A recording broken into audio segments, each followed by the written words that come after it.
తమిళనాడు రాజకీయాలపై AP deputy CM Pawan Kalyan కొన్ని comments చేశారు. అసలు పవన్ కళ్యాణ్ ఏమన్నారంటే, తమిళనాడులో రీసెంట్ గా జరిగిన ఎన్నికలపై రాజమండ్రిలో మాట్లాడిన పవన్ అక్కడ రాజకీయాలు చాలా సాఫీగా, తాను అసూయ పడేంత సుఖంగా జరిగాయని చెప్పుకొచ్చారు. అంతేకాదు, అక్కడ కేవలం కటౌట్లు, హోలోగ్రామ్స్ పెట్టుకుని గెలిచేసి సీఎంలు అయిపోయారని ఇంట్రెస్టింగ్ కామెంట్స్ చేశారు. తన రాజకీయ ప్రయాణాన్ని గుర్తు చేసుకుంటూ, నన్ను 15 ఏళ్లు రోడ్డు మీద దేకించినా కానీ అంటూ నవ్వేశారు. ఒక రాజకీయ పార్టీని నడపడం అంత ఈజీ కాదని, లక్షల మంది సమూహాన్ని ఒకే తాటిపైకి తీసుకురావడం చాలా కష్టమైన విషయమని పవన్ చెప్పుకొచ్చారు. తమిళనాడు పాలిటిక్స్ మరియు తన 15 ఏళ్ల స్ట్రగుల్ పై పవన్ చేసిన ఈ వ్యాఖ్యలపై మీ అభిప్రాయం ఏంటి? పాలిటిక్స్ చూస్తున్నాం ఈ మధ్యన. వాళ్ళు ఎంత సుఖంగా చేశారా పాలిటిక్స్?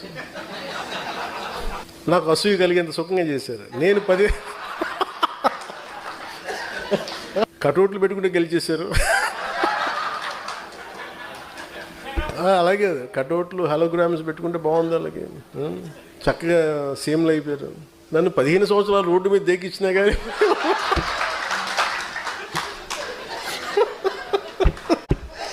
నేను మొన్న తమిళ్ రెండోసారి కామెంట్స్ చేశారు. మరి మీ అభిప్రాయం ఏంటో కామెంట్స్ లో చెప్పండి.